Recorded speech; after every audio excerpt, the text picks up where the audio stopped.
Hello everyone, today I will show you how to remove or disable alternating raw color from Google Spreadsheet. This is a Google Spreadsheet. Now remove this alternate raw color.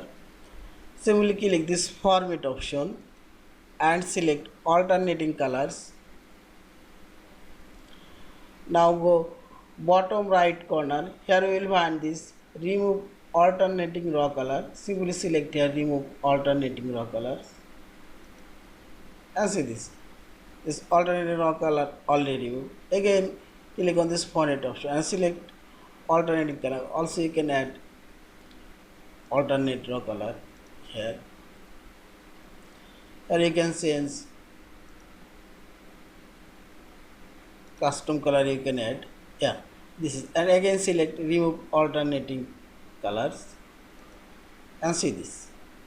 And finally select file option, save or download your Google Spreadsheet. Yeah, thank you for watching. Please subscribe, like, share and comment.